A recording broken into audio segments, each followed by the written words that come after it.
Steve Jobs once said, people who know what they are talking about don't need PowerPoint. Hello, everyone, and welcome to Nerdy Optometrist. Before we begin this podcast, I would just like to tell everyone during this pandemic, please stay at home, stay safe, and remember we are in this all together. Now, during this downtime, I thought of picking up a very important and an interesting topic for the discussion: the art of memorable presentation.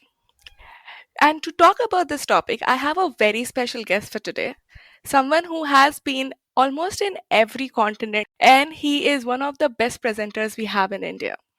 He is the co founder of Masterclass Optometry and also the director of educational program for IACLE. He is none other than our very own Mr. Nilesh Thite. Thank you so much and welcome to the podcast. Hey Ukti, thank you so much for having me. How are you? I am doing great. So I do know you have been to, correct me if I'm wrong, every continent that you have presented except Latin America and Antarctica. Is that Yeah, correct?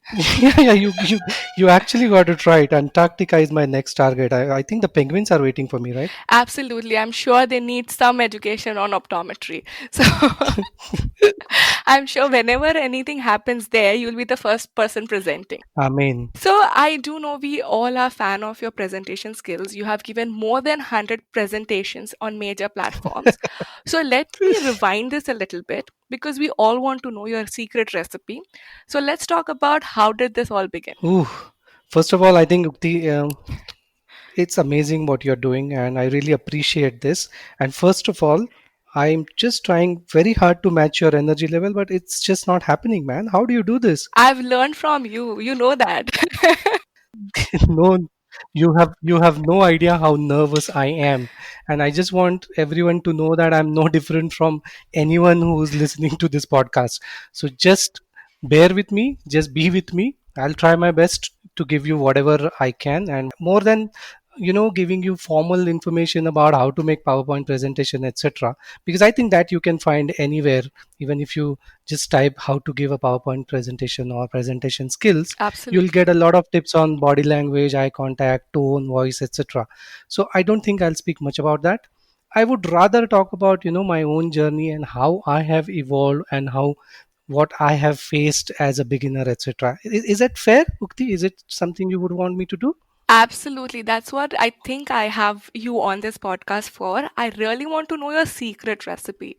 What goes behind your head to bring up that perfect presentation every time you are on the stage? Like nailing it 100 times when you're on the stage is remarkable. So please share your experience and your secret recipe with us. Yeah, so let me start with my journey. I mean, as a beginner, because I think some of the young students probably they will probably relate with this better. I my very first experience in public speaking when I was in probably fourth standard, just around 9 years of age, and I was picked up by one of my teachers, and I have no idea why he picked me up to play a character of Birbal. It was supposed to be the most important character of a play, and all I remember was I was so damn nervous I could not look at the audience. If I could not even stand close to the mic, I was away from the mic, and at the end of the play people said, "What were your actual dialogues, man? We didn't hear anything that you said." So, when was your first public speaking experience, Ukti? I think it would have been similar. I don't have a clear memory, but I definitely know it was at some point when someone just put me on the stage, knowing the fact I talk all the time. So they thought it would be easier to just throw her on the stage and make her talk. But trust me, I was dead nervous. So that's all I remember. Yeah, but I'm seeing, today's students they are starting much earlier. Like my first real presentation or a real stage performance after that disaster was almost when I was around 21 years of age. It was during my optometry days, and in a big conference, I remember I gave a presentation which was supposed to be 8 minutes talk, Hmm. and because I had prepared well and I had made beautiful slides and great animation. The background was really pretty, the animations were great, and I thought I knew the subject. I'm just gonna go there on the stage and nail it. I was given 8 minutes for that talk. Trust me, how much time I would have taken to finish that talk? 5.5 minutes. I didn't know what to speak for 8 minutes, right? It's generally the other way around. We Right. overshoot the time. But my first talk, first formal optometry talk in a conference, I finished in 5.5 minutes. And when I finished the talk, I was like, what did I do? And how did I not perform so well? The subject was clear. The slides were beautiful. In fact, couple of people came and they congratulated me. They said, oh, beautiful slides, man. Your clip art was really nice. And I was just looking at them. Was it really a compliment or was it a criticism? I didn't know. So that's my first experience as a presenter. But then as a student also, I saw a few, attended a couple of conferences, and then I realized there were very few presenters whom I could relate to, or who could keep Hmm. me engaged, you know. uh, Right. Other presenters were doing their job, they were doing well with their scientific content, etc. But to keep me engaged, i I thought they could not do that really well. Right. And then I thought, okay, this is something where I need to venture. Hmm. This is one area where there is definitely a need, there is a gap. And if I have to do something, I need to work on this particular area. And I've always been a sucker for one liners. I always read smart one liners. Right. And there's a one liner which says that, intelligent people do what they like to do, genius does what is exactly required. Wow. And in my mind, I always wanted to be a genius, so I thought, okay, let's focus on this presentation skills part, and let's look at public speaking, and let's try to develop in this particular area. So that's exactly when I actually started working on my presentation skills. Hmm. And yes, of course, it was really difficult because I had to overcome a lot of limitations of mine. Like, my own personality is more introverted, evident to contrary, it's actually introverted. People think I'm very extrovert, but it's Yes. not. Then I had a tough time with polishing my language as well, because I come from a vernacular medium school. So English does not come naturally to me. So I had to put in a lot of efforts to. Then, because of these two things, I wasn't very confident, right? So Hmm. I had to work on my confidence. And the most important, the dreaded part is the stage fear. Right. I mean, it's like, if you have seen the movie Kung Fu Panda, Yeah. how that how Po dreads stairs, I used to dread public speaking. So I had to overcome all these problems to be able to stand in front of people and give a talk. So yeah, a lot of ups and downs. Honestly, that is very hard to believe today, but I would take your word. Trust me, I'm telling you everything very, very honestly and transparently. I've decided one thing today, that I won't hide anything. I'll just be genuine and I'll just be honest with you. Awesome. Thank you so much for sharing those beautiful stories of, your initial days where you actually had to face those nervousness and you fought that fear. Now, as you mentioned, about the coming from a vernacular medium where English was not your first language, I do know there are many people who hesitate just because they feel if my English is not good, I cannot be a good presenter. Can you share some tips or tricks you used back then which helped you build the confidence or build the control or the comfort with the language? Yeah. So initially, what I used to do is, and I must thank my classmates when I was studying optometry early days. A couple Hmm. of them did not speak Hindi or Marathi. So I was stuck. I had to start speaking in English with them. So that actually helped me. It was a blessing in disguise. So it actually helped me try to speak English and build my confidence. So that was one thing, and I must thank them. Secondly, I used to read, and if I found any difficult word, I used to go back and check the word in dictionary. Now, back in those days, there was no Google, so it was like the paper dictionary, and I used to carry the dictionary every time with me. Trust me, I did that as a student. The Oxford Dictionary. Yes, I did. So I used dictionary. One more thing I used to do is, suppose if someone told me something, I am talking to someone in, let us say, Hindi or Marathi. In my mind, I used to think, if I have to speak in English, how would I translate this in English? Hmm. So I started doing that as well. And if you know the subject well, your language related to the subject is not a problem. The language outside the subject is a problem. Right. And that's where my reading and the one liners helped me actually. And this is a quick hack for all the young, probably the students. If your language is not fluent, and if you introduce a beautiful quote Right. of a well-known person, suddenly the audience thinks, wow, this guy is speaking good English. Actually, You may not be, but it actually helps to develop your presentation. Awesome. I think I take that. And I think that was also one of my idea why I started with quotes for my podcast, because I felt that's a very nice way of introducing the topic and keeping the people engaged and think about what I'm trying to talk in the podcast. So I agree that this really is an effective hack. So quotes and read. I think that's that's one takeaway from this part. And practice with your friends. Let them laugh at you. It's okay. Yes, absolutely. Do not hesitate, just practice.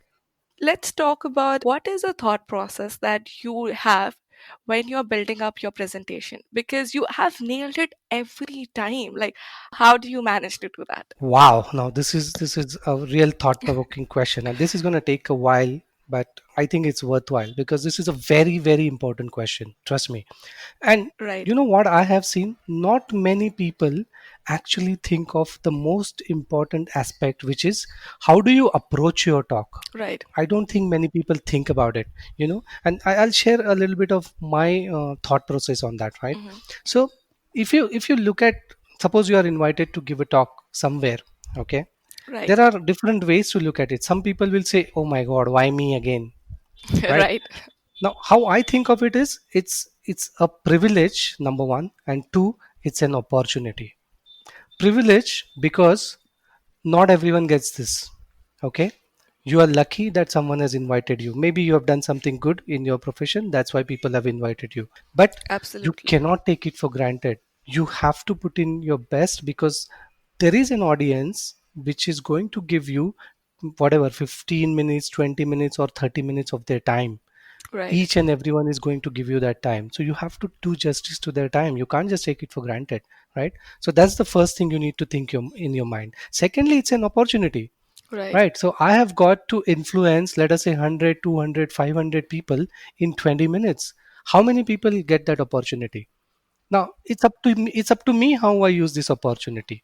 I can use it to drive a very, very important point and make people believe in that particular point or theory or thought process, or I can be just selfish and I can just drive my own agenda. right, So it's up to me how I use that opportunity. And that is the first one we need to understand. How do you approach that particular thing, right? right, Now, once you're clear that I want to drive a particular point using this opportunity, then your preparation starts. And trust me, 80 to 90% of your presentation is the preparation. They say that you win the match in the practice, not when during right. the actual game, right? So how do you prepare? And the first thing I would always like to ask the people who invite is, who's your audience? Correct. What are they? How many people are attending? That gives me an idea about their background knowledge, their experience. Then depending on how many are attending, I know what kind of presentation I can put up for them. And why are they attending? What is their expectation from this particular conference or from this particular talk? Hmm. Once you get this idea, no, then the next thing is to, in your mind, you write an audience centric objective. A simple line I want to ask myself, that at the end of my talk I want my audience to dash dash dash, and that dash dash dash is Hmm. your audience centric objective. Once you have that objective, you know how to start the content. So this is the background information even before you actually start working on the developing the talk. Right. Now, what I do typically is, if you are given a topic, I know that most of the audience Hmm. love stories. They love to listen to stories. Not many people like too many details or too many Excel sheets and graphs and charts and paragraphs and text. I don't think so. People like to Right. listen to stories. So Absolutely. in my mind, I think of how do I connect it with a story? How do I develop an entire story of this particular presentation? This is probably the something which takes maximum time in my head, right? Now, Correct. once I know what kind of story I want to build up, then comes the most important part. How do I start the presentation and how do I end the presentation? See, it's like any Right. book, or more than book, it's like a movie. Now, if you look at a movie, there are two parts of the movies that are very, very important. The first one is the beginning of the movie, the opening scenes. Right. Now the opening scenes tell you whether you want to watch the entire movie or not, right? Absolutely.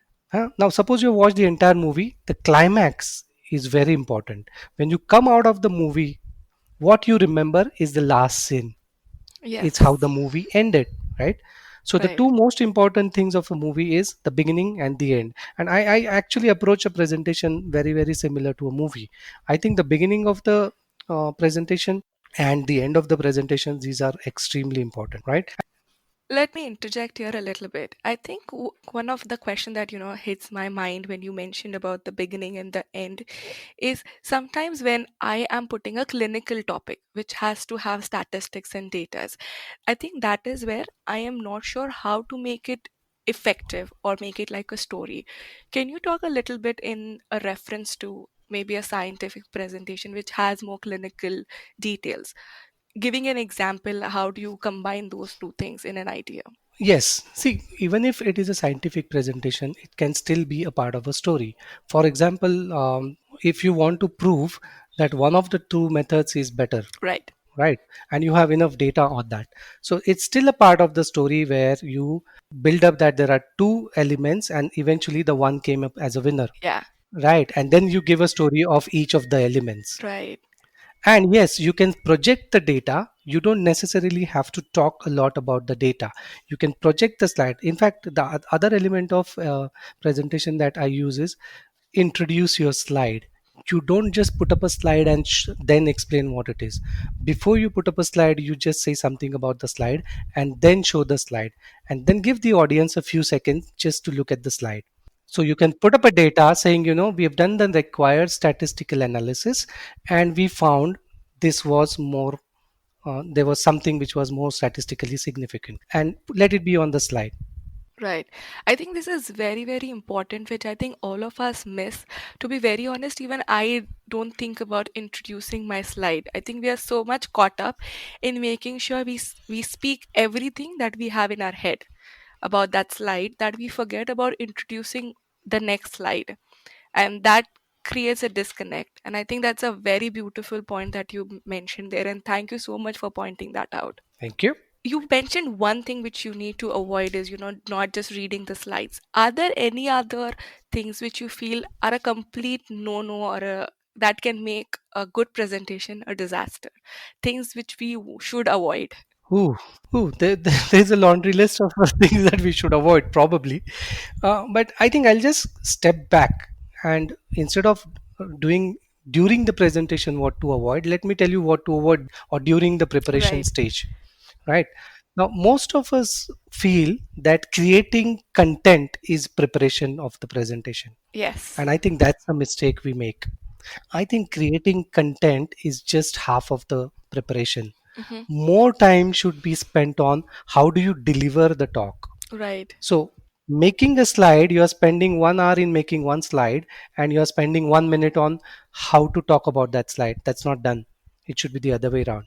We Right. need to remember that we are the presenter and the PowerPoint slides are an aid. It's just a visual aid to drive the point. Hmm. It should not be the other way around. I used to do that in my early days. I used to create beautiful slides, a lot of animation, and I used to be a little less confident, a less and more shy. So I just wanted people to look at the slides and not look at me. Right. Now that's exactly opposite to how it should be. You are the presenter, you are the person in charge. So spend time on how you want to deliver the presentation Hmm. rather than just creating slides. Okay. Now, once you have done this part, then your actual do's and don'ts during the presentations will come. Right. Yeah. So avoid too much emphasis on the visual aid. That's the first one, right? In talking about the slide itself, it should not be too crowded and too busy. People then lose focus. Typically, I would like a heading, one image to go along with the bullet points, and maybe 3 to 4 bullet points. That's about it. That's all the presentation should cover, ideally, one slide of a presentation. And whatever additional stuff you want is for you, not for the Right. audience. See, you write things on the slide because you forget, you don't know what to speak. That's why you Right. write it on the slide. because the audience is not going to Absolutely. read all the text on the slide, right?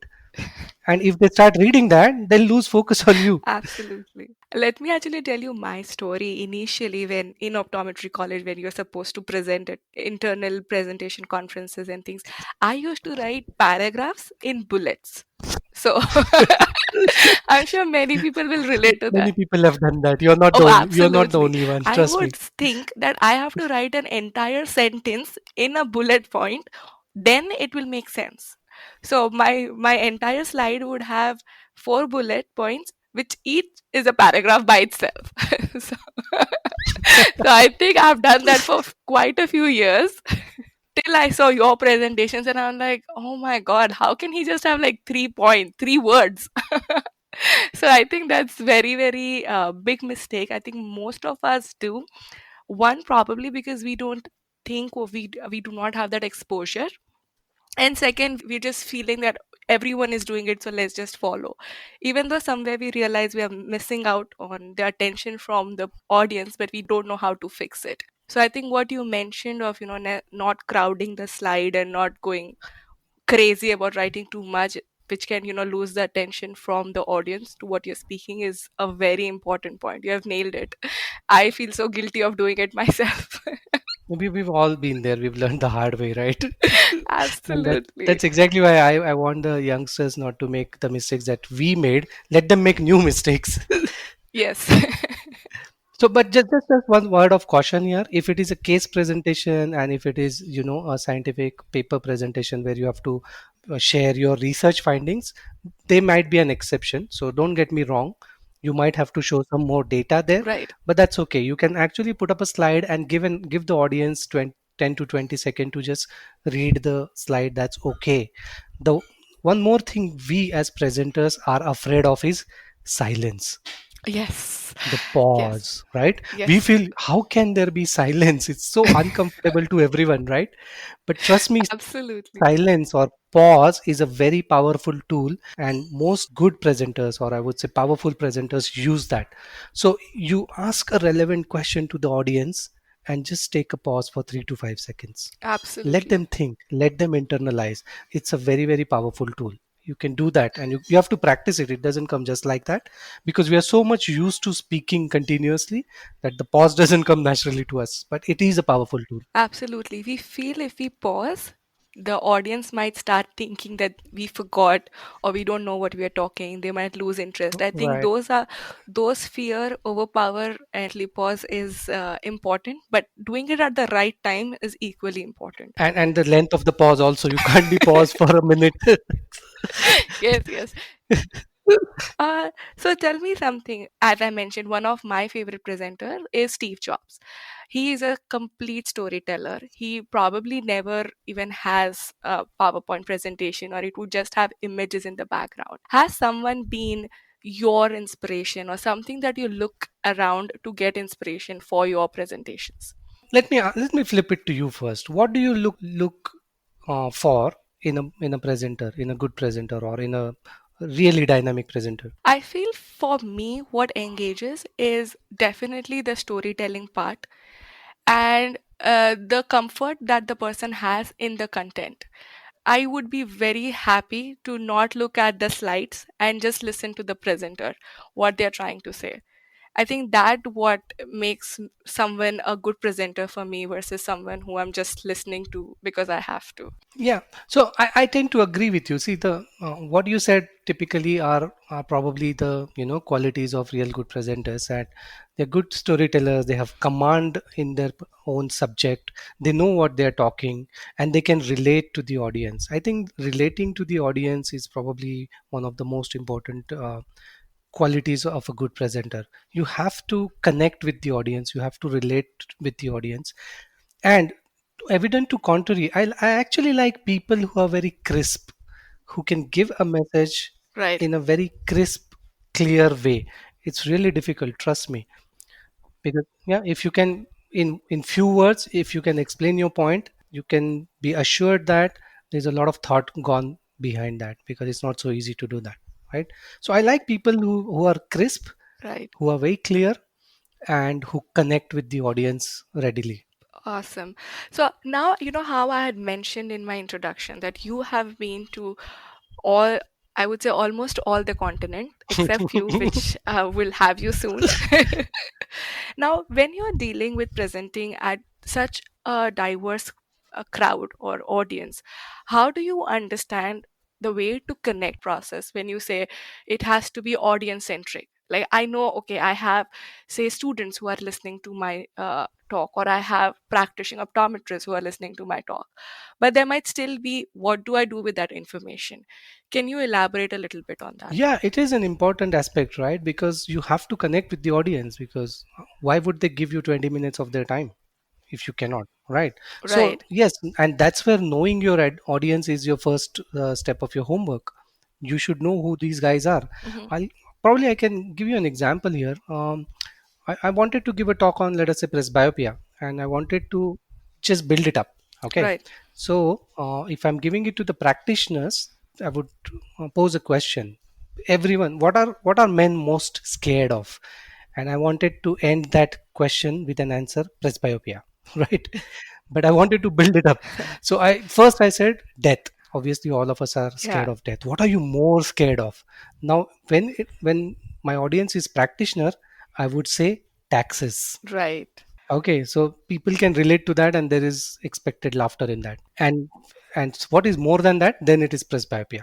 Now, if I'm giving the same talk to, let us say, students, they may not understand taxes so well. It doesn't relate to them, right? Right. So what do I do? What I do is, what are you most scared of? First is death. Second is viva, oral examination. Now, Absolutely. Yeah. now that is something relates to them, Right. and that is where you connect with the audience. So it's not just about what topic you're speaking on.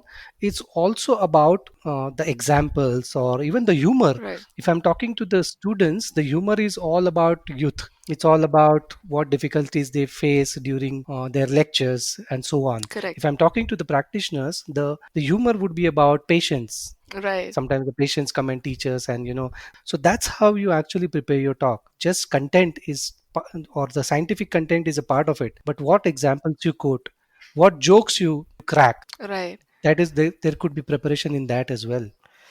Just to add, if it is an international audience, you probably try to give something to everyone, and depending on where you are. So if I'm giving let us say a talk in Texas, instead of saying good morning, I would start with howdy. Yeah, it's very important to connect whichever audience you are presenting to and then talk about the scientific part of it if it's a scientific presentation. Now, I do know that many of us have this, I would say, a idea, or I have a topic that I want to talk about, but I don't know how to build that topic into a presentation. Now, I would like to give an example here, which you had shared with me in the past, on how there was a whole conference which was focused around case studies, talking about all different types of complicated cases. Yeah. You were called in to be part of that conference, and you took Yes. and you spoke on a very unique case study, which I think only you can think of out of the box to bring that up. Can you share a little bit on how that idea came up and a little bit more on that? Yeah, yeah, yeah. Of course. Why not? I love that conference. I love the organizers, and I love the way it was done. It was done at Ansel University. Monica called me and she said, there is a conference, and I would like you to talk. This is conference based on case studies. It's not like the routine topics, and I like the concept. I also wanted to be involved, but as you know that I'm not in clinical practice anymore. So we were discussing, what do you think? How can I add value to that? Because I'm not in clinical practice. Right. Then while we were discussing, an idea came up, and I said, okay, why not I talk about a case study related to education? Because I've spent most of my time, most of my years in education, and I think a case study is a case study. You should not constrict, you should not confine yourselves to only case studies in clinical examination, right? Absolutely. And she also loved it. She said, okay, let's go ahead with that. And that's when the idea started developing. Then I remembered my teaching years, how two different students, right from being very average students and facing difficulty, how they succeeded so well in their profession. So that was a very different kind of case study, and we thought we should always integrate the other topics into optometry. It can't just be pure optometry all the time. We Right. should learn from the other topics also. There has to be some cross learning. So what I did was I spoke to the student. Imagine now, this is the preparation. Now I spoke to the student, I spoke to the immediate teachers who actually worked with the student. I also spoke to the student's friends to understand, how they help that particular student to overcome language barrier, etc., etc., and what is he doing currently, how exactly the teacher implemented what strategies. That was one case study. And the other case study was a student from a very humble background, and who's actually a general manager of one of the leading optical chains today. So he has really, Right. grown in his stature in this particular profession. So I actually interviewed him for around 45 minutes to 1 hour to understand his thought process, what difficulties he faced, and everything. And I think everyone loved those case studies because they were different, yet very, very meaningful and important to everyone. Yeah. So point here is we need to look outside the box. It's not just the clinical stuff. There is so much we can learn from outside clinical world also, and which can be implemented in all the walks of life. Absolutely. Now, I want to talk a little more on how do you do this in one short question is how do you stay relevant? Let me tell you why I'm asking you this. When I first listened to your presentation, that was the time when we used to put images and paragraphs in bullets. Okay. That is what was we doing back there with all the presenters. I don't mean anything bad, but they were fantastic. But that's how majority of the presentations were. You came up with moving clip arts and images.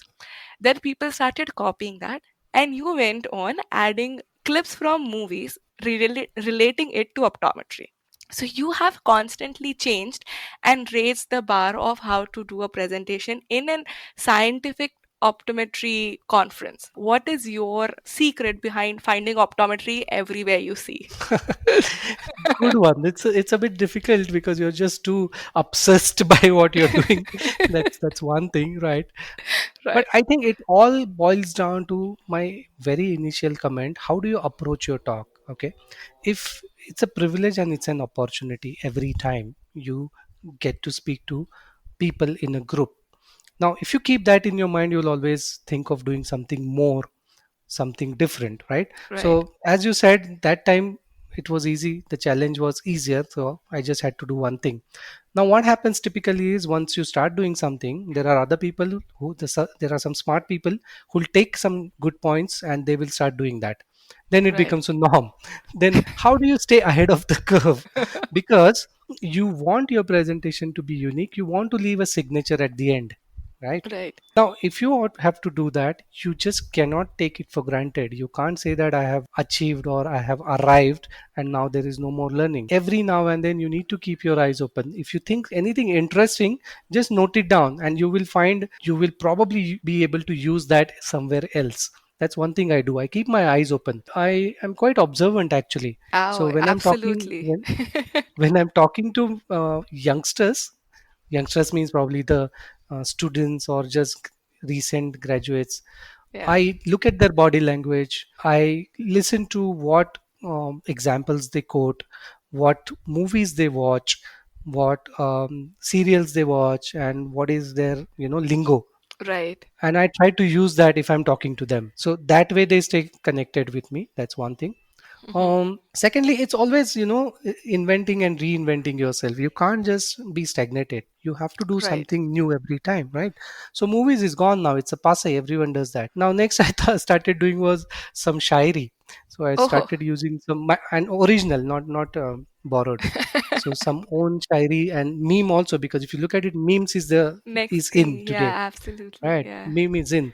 So started doing some memes also. So that is something different we do to just catch hold of the audience. I also know you had started taking selfies in the conference before you begin. So, Yeah, but I must say that's not my original. I mean, in India, I might be the first one, but I will not take credit for that. In fact, I think I saw it from Sarah Morgan at the BCLA. oh, She does that, and I thought, oh, this is cool. Let me try it with Indian audience. In fact, we are more selfie friendly, so let's start doing that. Yeah, but it kind of just to break the monotony. I don't think it has more than that. It is to break the monotony, to build some excitement in the crowd and get the audience, hooked onto what you're going to speak next. Absolutely. Thank you so much for sharing these pearls. I think with every response and the answer you shared, there is so much to learn. But before we end this podcast, one last tip that you would like to share, something, a takeaway. Yeah, I want to. There are too many, but what I want to do is I want everyone, Mhm. specifically the youngsters who are still learning how to make presentations, I want them to learn from everyone, but at the same time, be true to your original self. Correct. Okay, don't blindly copy anyone because people have different styles, people have different ways of conducting and carrying themselves. You can't be someone else. Okay, so you have to be Yes. different from the others, yet you have to be original and keep improving. So there's a very thin line between genius and insanity. Similarly, there's a very thin line between being different and being weird. So be different in a positive way, avoid being weird, and just because someone else is doing something and that suits that person doesn't mean that you can carry it off equally well. So be true to yourself and then learn and adapt and evolve. Wonderful. I think being original is a wonderful takeaway because that is something which is very important to have your own perspective to all the learnings that you shared today. Now, I do know you are the king of the presenters for us in India, Ah, and I'm not going no. to let you go and end this podcast because I have a special announcement for all the listeners. We're going to continue this podcast with a follow up session where we're going to do an Instagram live with Mr. Nilesh Thite. So listen to this podcast. If you have any questions, we'll be shortly posting the time and the date. So do tune in and you can ask him live questions, and I'm sure he'll have answers for everything. So thank you so much for agreeing to that. It would be our first Instagram live. So let's nail it. Let's show all our presentation skills, and I'm looking forward to it. So thank you so much for sharing all your pearls with us today. Thank you, Yukti. You're doing a great job, and I'm really looking forward to the Instagram live. I'm not sure if I will have all the answers, but one thing I will definitely try, not try, I will do is I'll be genuine and I'll just answer straight from the heart. I will not sugarcoat anything. Wonderful. Thank you so much once again, and it was a pleasure to talk to you. Take care, everyone. Be safe.